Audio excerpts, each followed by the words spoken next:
www.congofrance.com. Yona Ferregola, Boé Laranine.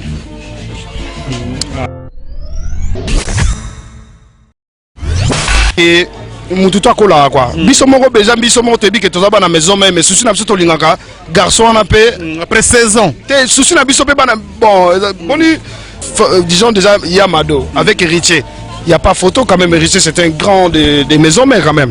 Celui déjà azomona muto yambaki to muto yambaki na palais à format qui na façon de balobara c'est normal, c'était normal. Azo évolué déjà.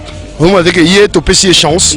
Même ngamo déjà na membre à maison mère mais en tant que grand petit frère il y avait de la forêt il faut un normal parce que ce qui y a baraté mais tous les fans il y a monde tout mon héritier pas ça et leur mon boy et ça on a oublié devant donc ça encourage déjà maison mère et ça la mon héritier té ba batebe baleka ba bindo be baleka banan baleka Congo France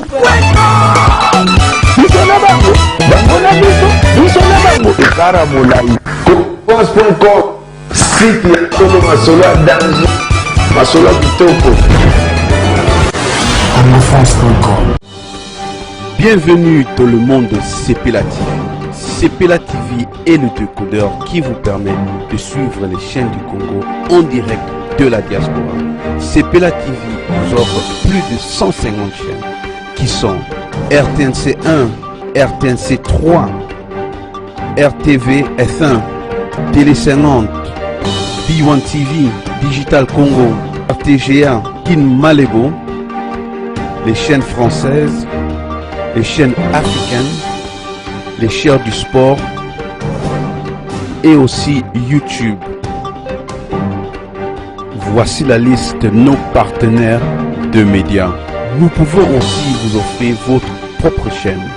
Sepela TV est seulement à 80 livres et 10 livres d'abonnement.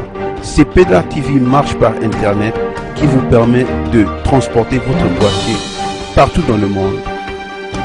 Contactez-nous aujourd'hui pour votre décodeur de Sepela TV.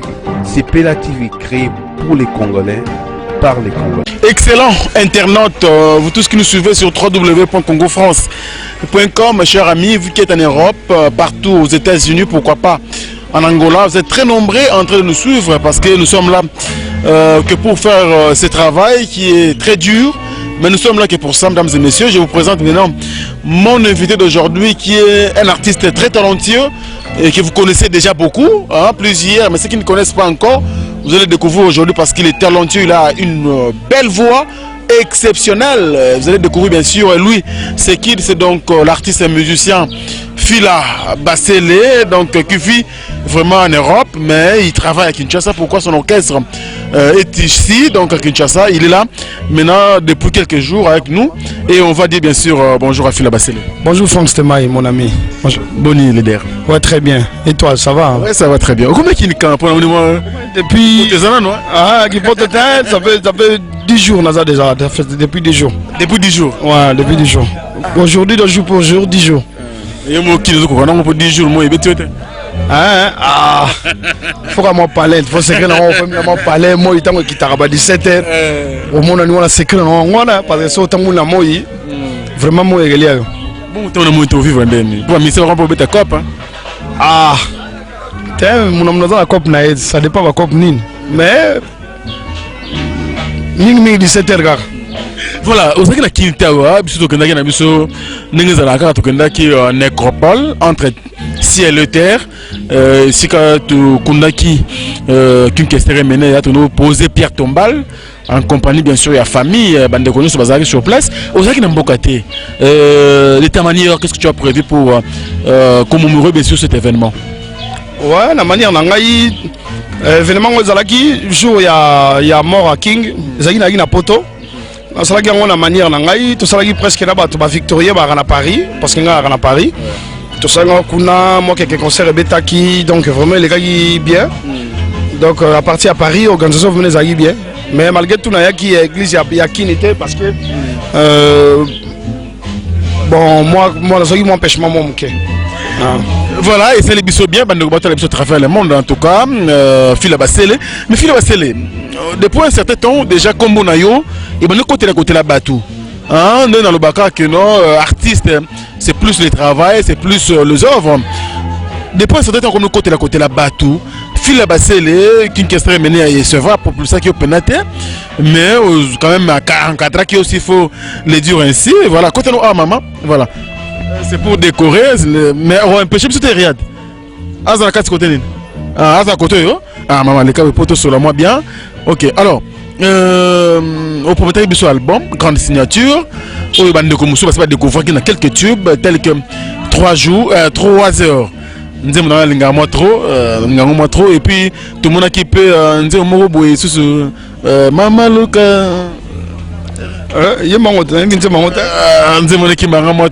Mais bien, donc au moins 4 titres pour la promotion. Je console la grande signature. Nazaluka Yamanda Yola Bimingi Yaka Yangot. Maman Luka Super Muika. Super Muika. Muika Mama Boboto. Oye, Baja Denia Simana yo. Voilà Super Muika. Mais surtout Yoko Biningi. Qui Victoria Pene Bimarati, elle moque na biso lokola Seigneur Lei, elle moque na biso lokola Luciana, elle moque de Baba, qui vivent en Ayopene Zalarati, c'est dit à quoi? Non, Victoria, tu vis voilà papa Mba. Mais non, qui Victoria. Ah, qui Victoria, OK. En fait on a déjà un style belé, style nanga ezalaki na landakata boulay. Na voix nanga landakata boulay et puis na voix nanga na un peu na couleur ba de Baba, ba velai. Mais ce banzem on mususu sur talibi on mona banzem ba style la Victoria ezebele ba ya banzem mususu même na sala kota on a Victoria parce que tout le bara Victoria par rapport à voix King ce voix King et style to banzem bo benga on a Victoria mais c'est juste que le roi yembagité il y a moni ke bo ba ke ezata musubu mais banzem presque belé na yembagi on la style la Victoria na sala en même temps on a Victoria mais ils chance à sortir ngote il y a moni na bimisa ki on album nanga mais ba style mingi na sebeti be rock jazz na beti ba Frieza. Et puis la bête même la Victoria, la bête style vraiment presque belé vraiment, presque belé. Oui, la Victoria, maintenant que le à travers le monde, ça pour moi pas si parce que Victoria est le comme orchestre Moroboy apparemment tout le monde peut parler de Kim Kester, au moins banderole na quoi Moroboy il y a moins 1 mètre chant Kester, côté au moins 10 cm Kester comme le rôle comme Moroboy, mon profiter dans la combo commerce naé, Victoria ngomoko apparemment ça son vite, album des Simi Oyemoro, album qui yemba le quoi na yemba tena bomoina.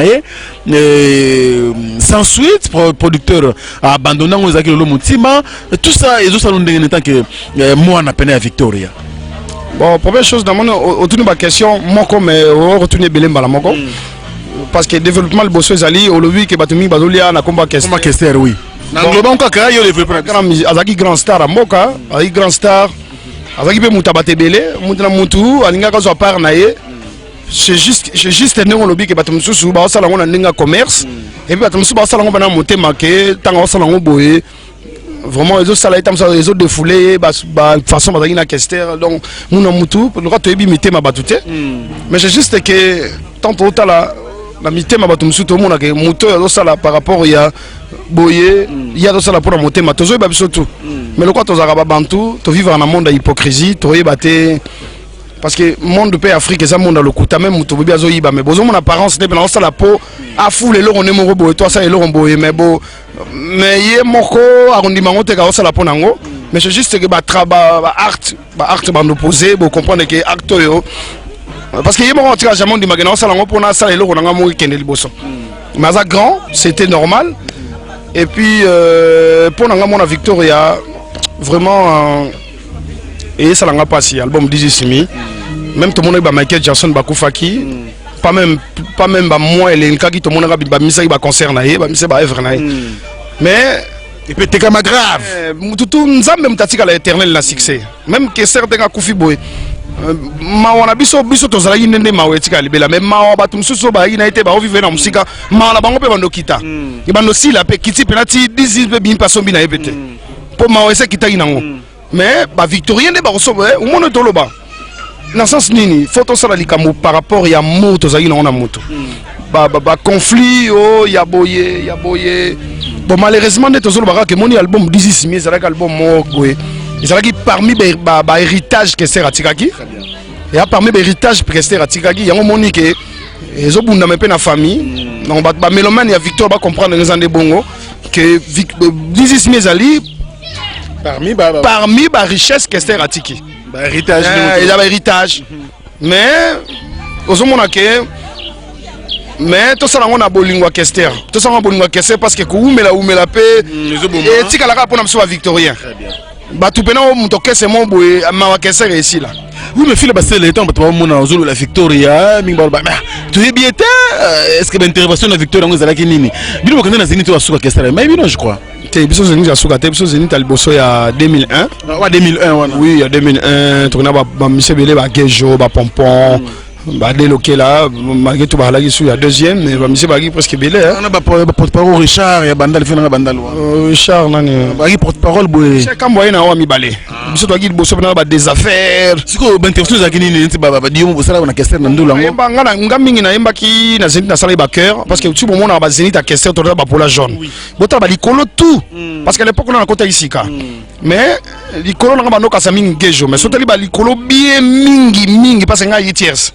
Que je suis na voix à première mais le col est long na ngeza ko dans le col mais que j'ai ayi le roi soliste na Kester mais ma voix pena ça ba likolo na ba Zénith ba demba donc ba c'est ina lelia sala e ko décevoir on veut bi poli ko taimba na ba demba belé ba presque ba asamba lela asamba vona boko wana c'était moi ba demba donc ba dit ba c'est qui belé après on a siko to sala album mon comme na nouvel autre yaki ba musicien moi pour moi pe les kaki bon to yembaki mais pour moi ça non c'est la même mingité parce que biso to ngana yembaki na tikalaki ba presque ba mission ba yembaki ba tikalaki na poto mais la sala intervention na banze muloko la banze ma ba lundi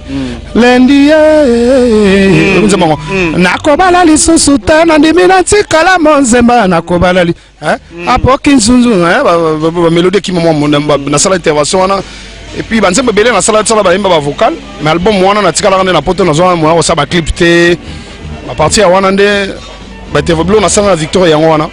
Très bien, tous vous l'aimez bien avec Phila Bastélé, tout ce qui nous suivent, en tout cas nous sommes très ravis de vous savoir nombreux, tel que Djongo Ndaïmen. Abidjan, Abidjan, na Olympia. Appelez son nom. Abidjan, Céline Solo ya Pamba, Céline Solo ya Pamba, Ngaïma Payana, Nzamba de Baba, Aïmba na King, mais ma voix n'a pas de Baba, Tembo na Kester, Mutaïba, Yoka Angoda, Vaponga na Eba de Baba, bien téméné, la Tembo naturel. Mais yo dans la Tembo de Baba, faut me sur na Abidjan Olympia. Na sa banzuma, na lali mawananga, bazemu loba ba voka loba na kanisi tango na yo ongo na tutaka tolonga oye Abidjan musika nanga ye ngaya wana zangi nanga selo ambrozo kulutu ya lilila lia bongisa tali loba ya suka na Olympia ba makambo ya mokili eko bimakamo est-ce qu'on peut encourager l'artiste s'il vous plaît? Moi en Bogo c'est la biso bien pour encourager l'artiste et c'est la biso bien mais Phila Bastélé c'est quoi je crois que comprendre de quoi tu es capable les lots il y a une grande signature au signé Guango wapi na Mbentenge te côté remonter dans ma livre à poto pour grande signature voici qu'on le bas signature il y a une grande signature oh tu es bien ma signature dans Bogo la biso de Kindana biso au signé wapi c'est un ngana zo baptême na catholique voilà na yamba Jésus azo baptême na église catholique mais na commence ko na ngana yamba Jésus Christ donc il y a ku fela po na ngai na za chrétien quoi donc qui se vraiment na bien monté parce que moi on a signature c'est nani bon grande signature ezali ka ba signature ndeto ba signature. Bon, maintenant, les signatures na pluriel. Les signatures, donc signatures, na féminin, mais maintenant, les signatures. Mais dans le temps, dans nos émissions, les signatures. Les gens ne comprennent pas, les signatures, la signature. Au monde de lobby. Dans mon émission, on a boulé, on a grande signature. Et le pluriel, comment grande signature. Donc, signature, signature, signature, on a banzem belé. Banzem, on a dit, c'est ça, mes signatures, on a pluriel. 3 heures, grande signature, ça, signature. La chanson. Alors, tu vois, sur 3 heures, parce que Bandouke Bélé, la biso du Jongo Ndaïmen était avantageuse. Autant soit au sous-TP. On a PC Mbote. On a Playboy. Serge Palmier.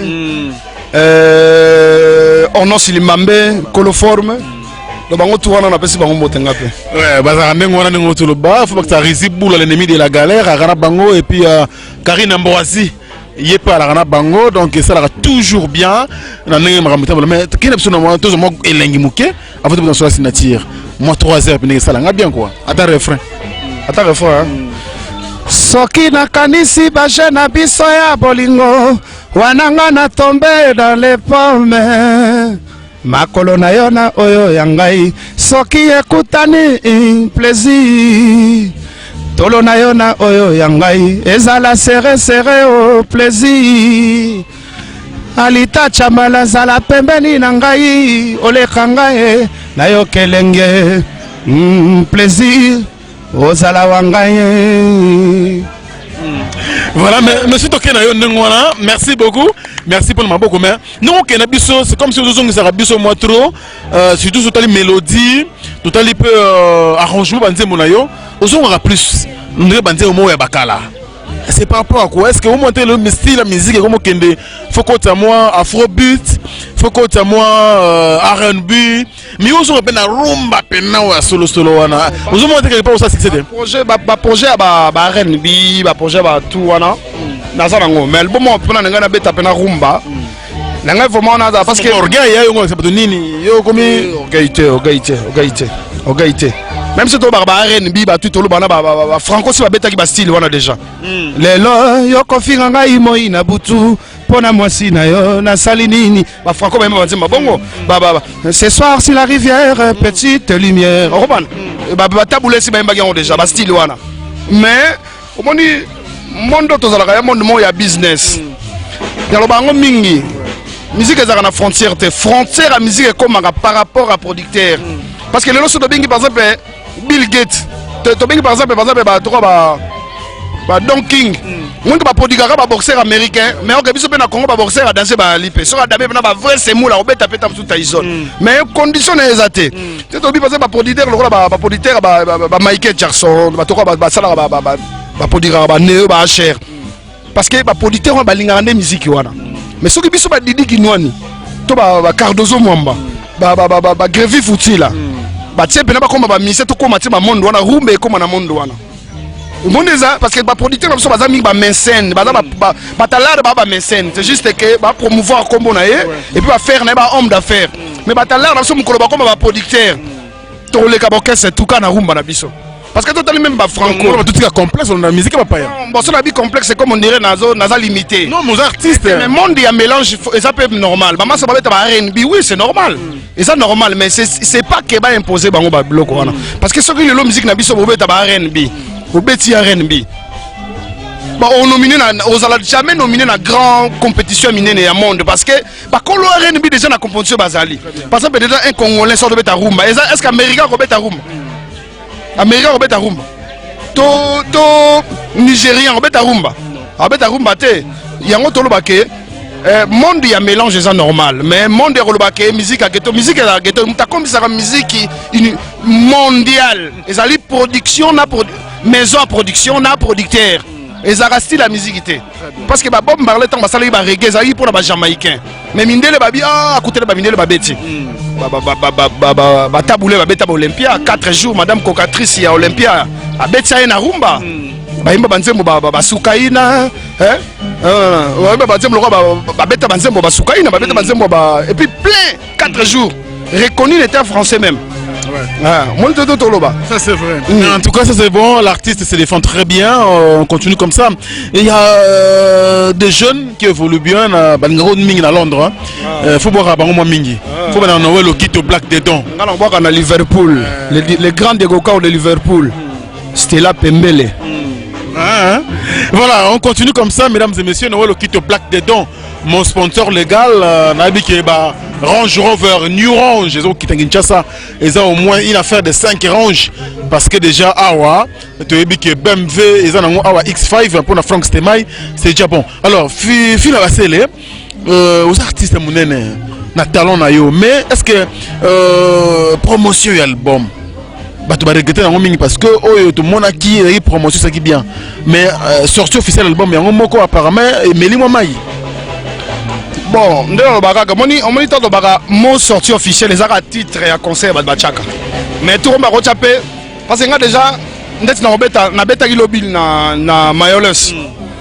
au moins que na ba yike boya bo vivre ba rumba babina ki banzembo album babina ki banzembo album babina ki yango na ka ndetolo ba tout compte na ngocha fila ba tele na mayalo sortie officielle ezaka titre mais na beta déjà ba concert déjà bon on a beta ba réclamer mingi kutu banzembo ya banzembo on Afrique on a beta ba concert Afrique ba remaka ba benga ba senga mingi banzembo ya album parce que promotion à grande signature salama mingi na kini mais ba pays étranger maison il y a distribution on a vraiment soit qui moyen moko vraiment il y a comme la place on a tes mains toujours les gens en pleine discussion pour écouter à côté dans le monde monsieur comment il était mais je crois non quand tu pour changer parce que label monsieur Zobima ah tel que label a fallu pour pas label Koffi Olomide talent ça nango pourquoi pas aussi contacter label wana bon pourquoi pas ce qui parce que mon tout le label l'album n'a la bimishango na ba frère na ngai na yika na maison mora distribution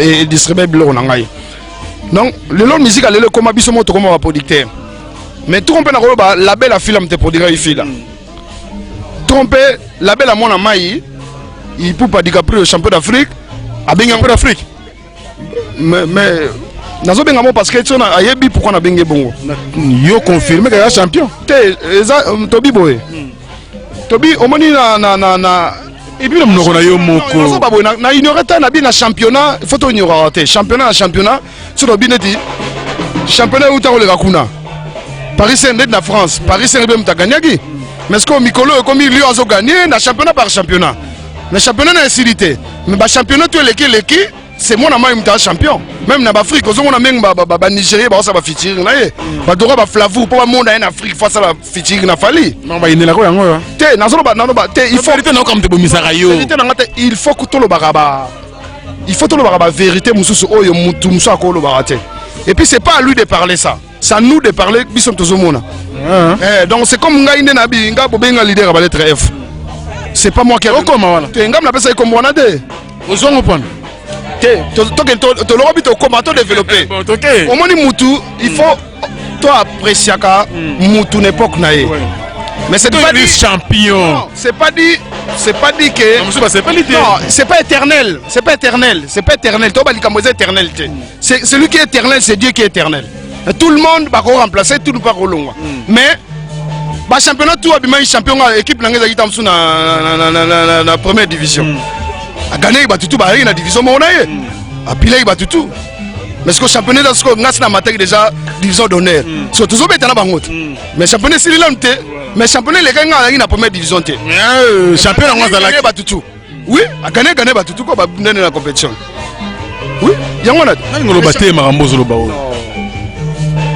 championnat ezaka na championnat ngo vérité nde bomarayo fil basele bon c'est pas grave le rôle il fallait pour champion d'Afrique ngaité et ça fil basele c'est un leader de son groupe dans un complexe tout la orgueillité tout la complexité tout la rappel mitema mabete parce que moi aussi soki na championnat bimi champion parce que déjà totali boy na championnat to kende na mboka ozomla ka équipe nanga toi troisième une différence na première te na équipe nanga da deuxième parce que match to gagnaki équipe matayo moko équipe to gagner bon ça nil hein si ko moni na championnat ngo na premier ton écart ya ba goal average on s'en prend yaki deuxième mais deuxième match tout yo te lobit na la troisième bon deuxième mec nan hein deuxième mec nan te mais boye bi premier si ko ngane na yo troisième na la deuxième mais na FF premier a gagné un score à goal average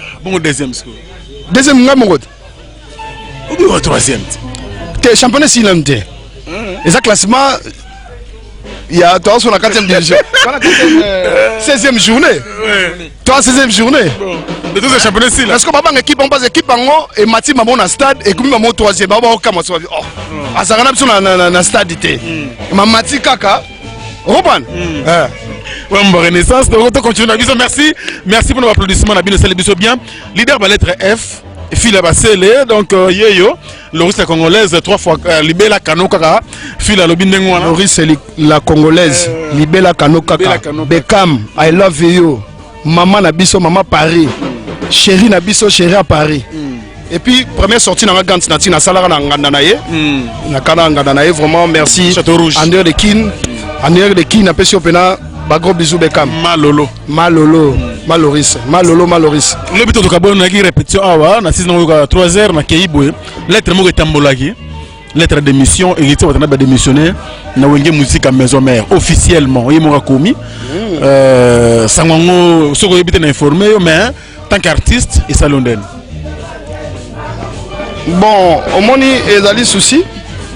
Bon, ezali souci ezali pe sous biso bafana na maison mère. Eza souci pour na biso na maison mère mais pour na ngai mwana ngembo na pese courage. Ah, balangembo. Pour na mwana Miami le roloyer, toza et puis héritier déjà ngana to uta bokese mona ba fali. Ba fali ba héritier to beto kese mon groupe mongo. C'est un frère même, c'est déjà un frère. Et puis déjà mon to lobaka kaka ke mututo akola quoi. Biso mongo beja biso mongo tebi ke toza ba na maison mais souci na biso to lingaka garçon na pe après 16 ans. Te souci na biso pe ba na bon boni mukili tout. Et il rappelle garçon ça un peu moi loro na ye mais na maison mère mais la politique et orchestre je crois pas à cause de la gros permettre le quoi mais le rôle déjà que ça les locaux et le rôle aux ala déjà parce que temps et orchestre va nous ala va nous permettre était va nous permettre était on va nous avoir problème là leader c'est normal déjà tout le monde ba jeune belé ku tayamba bango na ba maison mère ba sala pe ba album bazobi na basebe na bango lelo bazobi dango Fabregas par exemple basebe ne Amado déjà moni bon disons déjà Yamado avec héritier il y a pas photo quand même héritier c'est un grand des maisons mères quand même celui déjà azomona muto yamba ki to muto yamba ki na palais à format qui na façon de balobara c'est normal c'était normal azo évolué déjà vraiment avec hier to pesi chance même ngamo déjà na membre maison mère mais en tant que grand petit frère il y avait de la forêt.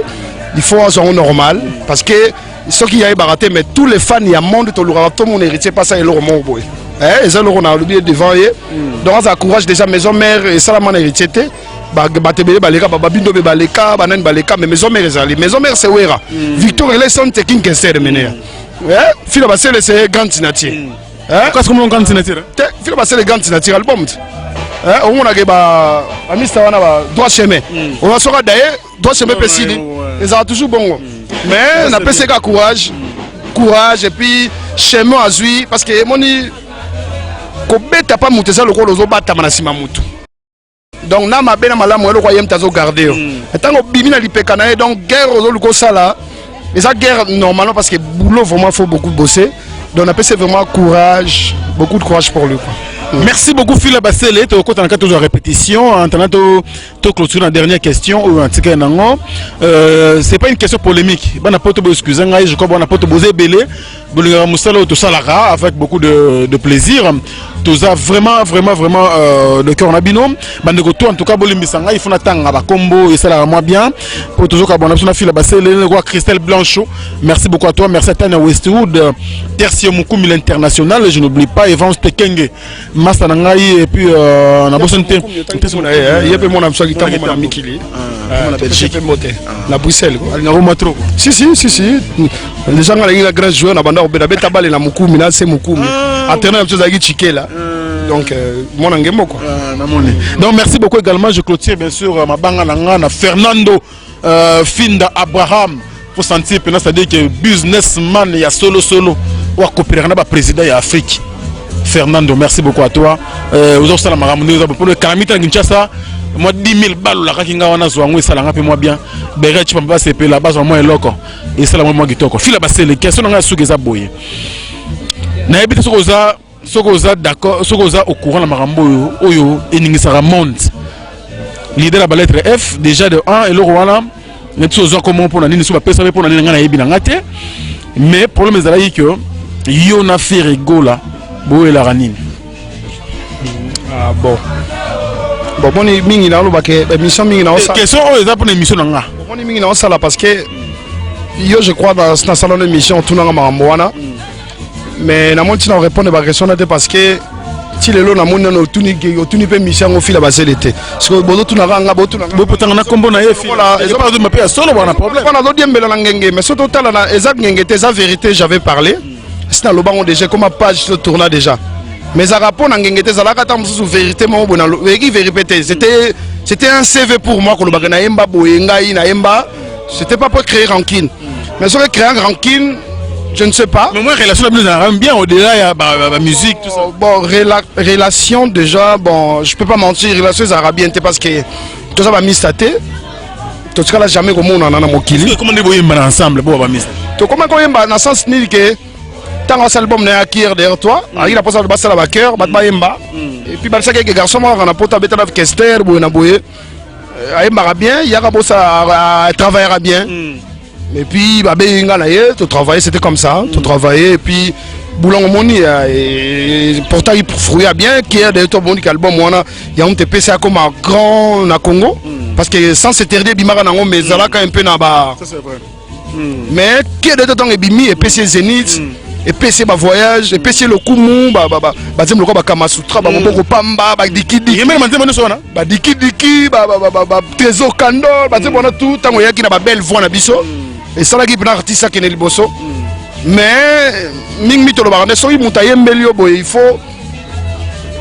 faut moins reconnaissance des aramis bon ndeti nga na kufinini pour na kaka na yemba parce que bato balingaka ye balingaki ezala ngai te pour na bamona ko na zo sala impolitesse ke na yemba te na lo ba na yemba soki artiste ye moko aloba ke biloko wana film ta yemba et le jour que nga na leka na TV na lo ba problème ngoza na ngote mais c'est juste on a dit que okotanga tina makila zinda eta na zo ba bongo babi oh azo mbalo la mona mai pour ba bulaki voix ngoza ya mona mai mais la biso ba toka emballer franchement c'est ça le problème tant na bi ke zali ngai donc bato balingaka mona mai bango nde mutu balobi te jongo za mutu aliboma po voir na biso tolingaka ya musique wana il faut ezala kaka ye parce que soki eza ye te seke joyo aza musique mais naki musique on baboyinga nazala mystique balingaka ezala ye problème eyangi ndango wana mais eza baquestion mo boye non en tout cas tout nango parce que il faut yemba bino boye bato batunaka basengaka biso nayebi baquestion parce que même na bakini même na baparis il y a des choses au monde autant dans la Paris on a une chose ah il va danser mais on a mutumsu ça doit ah yo on comprend on comprend que mutumsu alors c'est pelaté né dans le big ngam na yemba ils ont créé barankine pas tant qu'artiste et moi le vend jamais donc on a la question mon bon non mais ça tu veux tout le monde la musique congolaise parce que musique on a besoin de la inu pour c'est la force pour la inu et puis la sans complexe sali featuring na musicien à la méga star à la Mr C même à la Royer Banaté ils a déjà featuring les ali des individus talentueux bazoyemba to des artistes basangisi moko bengi muninga ba benga featuring ne to lobaka mais featuring ça tego sala na MC Solar pour ba que ça featuring te na ko ça na Frank Stemai même si ça ga ebanité mais ceux français yemba bien faut ça clip na Frank Stemai faut le baper na TV que ezali Frank Stemai sans complexe cause la na pochette comme on a te na pochette ko ko koma ngo na rôle mususu non interprétation te de bala badam sur côté tam sur na pochette ko magi filo ba sala sala ikere mais na vocal ya diki au komate. Non, je comprends. Vous comprenez ça? Attends, on paye pour organiser même droit na yo. Ce que tu as dit, ni le monde va comment faire c'est le cœur. Mais tu as ça la vocal ba tout le monde va comment c'est les ino. C'est nanana, on me ah pena bonani boy. Fila ba commander té. Ya on est ça là que yo mo ko bana carrière na yo follow ba biloko na osala. Nga lobi attaque CV, dans lobi attaque CV bato yo balinga ye. O ba ye ba kité zalinga ba benyango orgueil. Moi le problème est réuni dans wana ba benga ngonde orgueil mais orgueil te zalaki na CV na imba na kinkester de menea na beta zeli na kinkester de menea na imba na ba Gibson na ba Cœur na imba na ba Soleil wanga na ba mise bela Congo na bebela Congo mais bango pe ba loba te menga na lobaki na imba na ba Soleil na tikala mona jamais muta Soleil ba minga libanga na tikala mona jamais muta ya soki ya mutu ba minga libanga mais ba tunde ya mutu ona o ba lela vocal na yo wana nde ba minga libanga po ba linga te salanga. Ça c'est très bien, Phil Basile. En tout cas, on doit te laisser travailler parce que Moussala, besoin de son musique, les sièges na yeme, aux instruments. Et puis on va la main bajiba kitoko, à peine instrument, à peine orchestre vendé, à peine Phil Basile. Où ça la nini? Bon, ils ont gagné signature de personnes bilogonioso. Oui, ils ont voilà donc oui, ils ont fruit à grande signature parce que grande signature, ils ont album nanga solo à Liboso. yo moni que la bimisi yango liboso sans ko faire un nom déjà parce que comme au fil basé les salami na grande signature même dans Victoria na beta na Victoria mais na tikala ine na poto yango moni na tinde maka imete na grande signature epesinga comme au fil basé le na Kinshasa oyo journaliste amune na Congo yo lukanga parce que lobi oyo luka fil basé le kombo wana et puis epesinga stabiliser mon robot artistique quoi donc et puis c'est un instrument et puis c'est vraiment et là qu'on a une babylone rebelle on dit maïté que na rose on a grande signature quoi mais puis c'est belé quoi alors j'ai le revim balé zubongama déjà oui dans la studio il y a single zoya comme on a eloko wana donc ça combien de titres ils ont 4 titres. Ils ont 4 titres. C'est déjà un album surtout. Bon, disons marxiste. Bon, ils ont fait album déjà parce qu'album quand les hommes bon, ils ont tout un mini album. Et puis bah tout bana. Bah pour ça il y a ma dédicace. Je crois pas numéro dans fichier on a dans l'émission. Bah benga yo, ils ont numéro dans ngai parce que les gens on a PCAT parce que ils ont un peu dérangé. Donc balukayo le numéro na yo fichier. Ou bien numéro Tigo, il y a bureau, ils ont 0 89 74 59 466 donc 0 89 74 59 466 donc yango wana bazwanga yango wana et puis toi il a me donner un message mabanga donner un message quand on a bana poto donc bana poto on peut poser une question mais comment fila basele là-bas comment vous venez à Moukié et puis on a poto kini parce que mon maison production nanga et ça la mingi promotion et album na kini parce que linga mingi fena kini ko tabana kini et puis donc bientôt dans un projet studio fona ça la style moko ya nous avons pété na biso avant ki balu la pauvre na biso mingi té na zoomel déjà na kini déjà zoomel déjà et puis dans ça style belé oyo ke banze bango il faut les kana Trace TV pour bana poto bozo moyen ko savourer mieux parce que mon style on a bêta ezaki ba rumba rumba vraiment na ba monde wana ils ont accepté na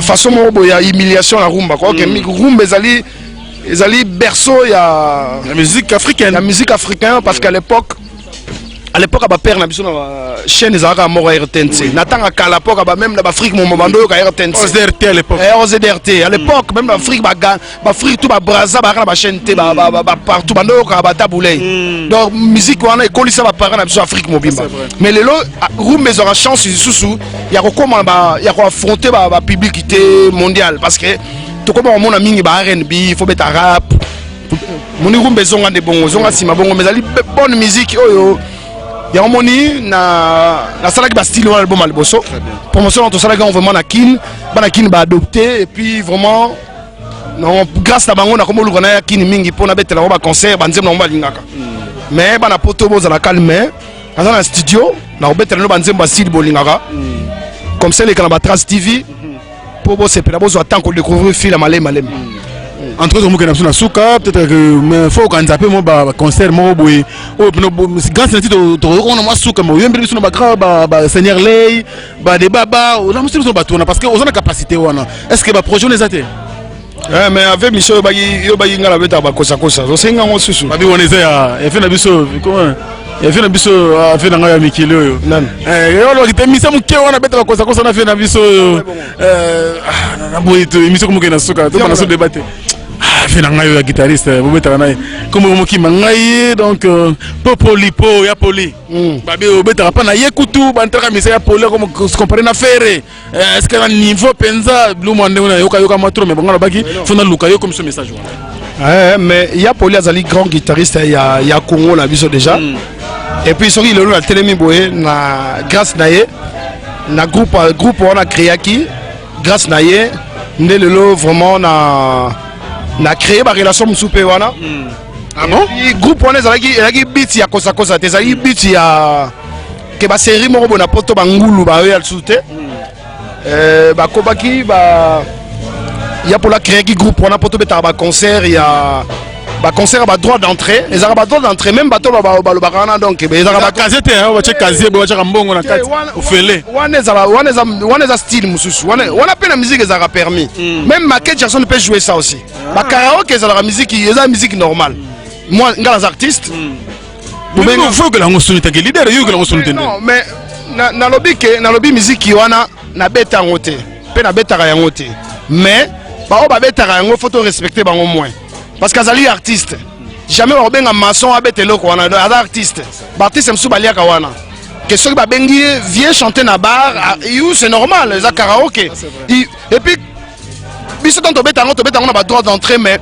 et puis to beta na ba fête ya ba grand cadre déjà na orchestre na ko bengi orchestre na poto ba betelo concert.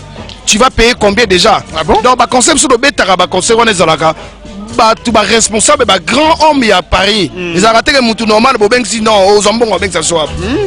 Et on ça soit. Mais depuis l'album, nous avons fréquenté le sous-jouté, depuis nous avons fait l'album, nous avons fait un groupe. C'est quand même un peu difficile. Il y a même Poli à créer un groupe Moussou. Parce que par rapport il y a temps, je te fier même de faire ça même. Parce que je te fier et puis je suis encore fier de faire ça encore. Parce que les musique. On est moins redimné là quand même. Moi redimné, artiste c'est la balinga on a payé. On peut appeler même Fali jouer des concerts même de 5 personnes. Moi je connais des concerts rebellés, il y a concert, il y a VIP et Fandi, ça existe, ça la ranango. Hein, mon père, on a Kester, papa m'a bête à la musique, il y a public. Il y a aussi des gens anniversaire, où t'as bien c'est pas même là-bas, damas. N'a bête à bandou là, bon on peut. Où t'as mon fille la petite, on a mon fille là, taboulé. J'ai envie d'écouter taboulé. Oui. Il a beaucoup d'argent, il m'appelle. Un anniversaire, il y a moi, il y a Ben Singaï. 5000 peut coûter. Oui, ben, je suis artiste. D'abord, c'est pas encore l'argent. Art déjà dans le monde. C'est pas d'abord l'argent. En tout cas, on va boucler la boucle, Phil Bassele. Tu te défends tellement bien et puis c'est ouais, talentueux, mais tu as bon abisso, hein, sur le long, on va aller. Si, bah, moi, t'es quand on Willy Moucheni, Kodamboka, Sam Masaki, la couleur éclatante de Paris, Templar et Massamba Papa Nadje, Yalphonse Mavoela, Mané Nontingi, Mami Milolo de Paris. Et puis, on a un na Banangola, Chouchouna Kinji, Igets, Alonganzala, Basito x4, Bakayun Zalambila, Bakungwati Sébastien, on a C8. Donc, grâce à Nazoki Nangola, Amorosi Chidi, président Didi Sek Didi, et puis Isaac Lokouli, Basito x4, donc Banangola, Baozelangaï, Doudou Ngalasi, Petit Nangaï Gomundoloki, donc équipe venez à Makasi. Et puis, Minga Lobate, faut-il qu'un monde complexe et puis, je pense que Mouta Kolobano, Jabongo, Kolobaba Kosako, ça va être trick. C'est quelqu'un qui m'aime pas. Parce qu'ils ont oublié que moi je suis artiste. Donc c'est quelqu'un qui est jaloux de moi. Mais moi, on a expliqué Moutouké. Jouer dans ma Kosako, ça, jouer dans ma Nini. Je suis artiste, on peut m'appeler, il y a Robert, il a 10 personnes. Et ça, art. L'essentiel. Merci beaucoup Phil Bassele, en tout cas, ça c'est bien. C'est un artiste vraiment talentueux, j'aime. Merci, nous sommes vraiment à la fin de notre speech, hein, que l'artiste musicien Phil Bassele, bien sûr avec son groupe, Azobeta na Kinshasa bana poto. Bako Sabinote, vraiment c'est un artiste. On a vendu na qui boye, au kola la pongi. Parce que il y a des gens au Bayebinga mais ils vivent à l'ignorance. Ayebine Phil, des gens yomo binanga ke mutazo discuter lobi. Filango abeta kana bakosa kosa donc c'est là venu il connaît déjà Fila mais azowanga nanga mazoye ba elo na salaka c'est kayebi déjà c'est kayebi déjà mais il vit à l'ignorance par rapport il y a rankini mo bakotelinga na yebi kamute juste ka pona bana yemba dikidiki ko tala na yoka bika fois dikidiki sala ngai okotanga tina makila zinda e yamato sekisaka ngana butu voilà merci beaucoup Maboko Makasi pour naye donc nous sommes vraiment à la fin de notre speech. Merci beaucoup donc ouais. Merci beaucoup donc merci beaucoup le gouverneur de Saint-Étienne. Merci beaucoup à France le jeune premier de Saint-Étienne. Merci beaucoup. Merci donc à Fiston Powell, New Look, sans oublier tous les staffs de Congo France, en commençant par le patron Didier Dipumba, Josué, un blond dans une peau noire. Merci beaucoup à tout le monde. Merci également à Junior Boukson de Boukassa Ampero Kinshasa comme la maille. Merci beaucoup Ezarbongo, merci également à Paparol, c'est Zwanga bien na Congo France, merci beaucoup et je n'oublie jamais mon staff aussi de Kinshasa et rien de Chipamba qui était donc à la prise de vie et à la réalisation, Grosse Moulir, Doris Kayembe, Raphaël Walunkonka, tous les staffs de Congo France, merci beaucoup à Kinshasa. L'artiste est accompagné bien sûr par Marco Bassele. Voilà, il est là et trop content, on a 4 extraits et c'était là bien. En tout cas, moi je vous retrouve encore très prochainement avec un autre artiste, mais également avec le même plaisir. Au revoir. www.congofrance.com